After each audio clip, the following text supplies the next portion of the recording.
School के बच्चों को, सारे बच्चों को सारे धर्म ग्रंथ पढ़ाने चाहिए। हिंदू हो, मुसलमान हो, सिख हो, ईसाई हो, कोई भी हो। असल में इंसान की एक ही जात है, मानस की जात एक को पहचान को। गुरु जी कहते हैं मानस की जात एक ही है, वो है इंसानियत, बस और कुछ भी नहीं है। तो बाकी सब ज्ञान ग्रंथ हैं। ज्ञान ग्रंथों को लोगों ने धर्म ग्रंथ में बांट दिया। जिस तरह एक वेल्डिंग करने वाला वेल्डिंग की रॉड से लोहे को जोड़ता है ना, तो उसी वेल्डिंग की रॉड से वो लोहे को काटता भी है। औजार वही है, लेकिन ये इससे हम जोड़ भी सकते हैं, काट भी सकते हैं।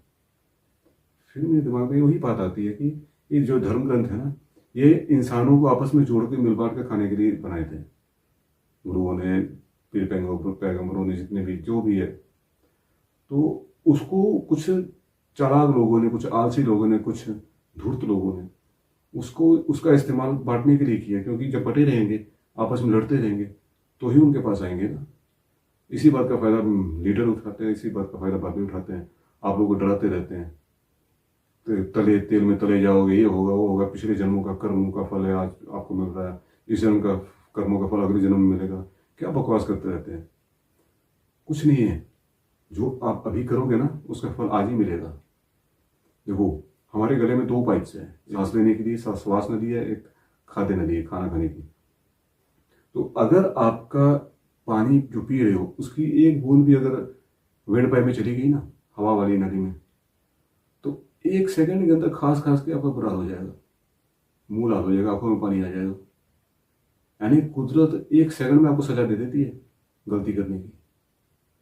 तो अब आपको कोई छेड़ता है, कोई बलात्कार करता है, कोई झूठ बोलता है, कोई रिश्वत देता है, सबको सजा मिली, वही तो उसकी सजा है। जो वो कर रहे हैं ना, वो कर्म ही तो उनकी सजा है।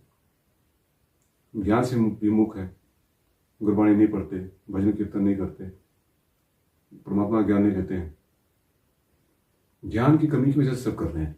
वो अज्ञानी है, मूर्ख है, अपने जीवन को नष्ट कर रहे हैं, यही तो उनकी सजा है। क्योंकि सांसों की जो पूंजी है ना, ये एक दौलत है, जो सांसें हैं ना, ये दौलत है आपको मिली। लोग कहते हैं हम लोग खाली हाथ आते हैं, खाली हाथ नहीं आता कोई भी। सांसों की पूंजी लेके आता है अपनी मुट्ठियों में। जितनी सांसें आपने को मिली है उतनी ही आप लोगे, एक ना कम ना ज्यादा। उम्र टाइम टेबल टाइम से नहीं होती, उम्र होती है सांसों की।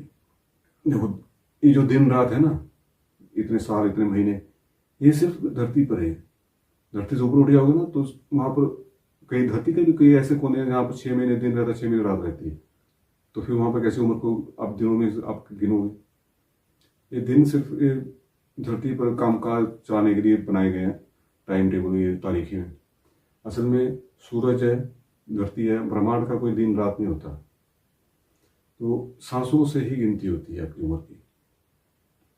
तो जो सांसें आप ले रहे हो, छोड़ रहे हो ना, ये आप वेस्ट कर रहे हो ना, जितनी भी बेकार के कामों में, कुकर्मों में, बकवास करने में, गालियां देने में, निंदा करने में, चुगली करने में, ये वेस्ट कर रहे हो ना जो आप सांसें, इसकी कीमत आपको चुकानी पड़ेगी, हिसाब देना पड़ेगा जाके।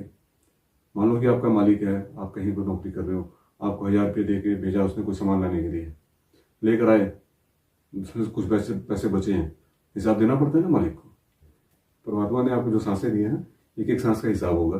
धर्मराज जो लेखा मांगे क्या मुंह लेके जाएगा, ये गुरबाणी में लिखा है। धर्मराज जी जब लेखा मांगेंगे ना आपसे हिसाब किताब, तो जो कुकर्म कर रहे हैं, रिश्वतखोरियां कर रहे हैं, छेड़छाड़ बलात्कार कर रहे हैं, चोरी डकैती कर रहे हैं, मर्डर कर रहे हैं, क्या मुंह लेके जाएंगे।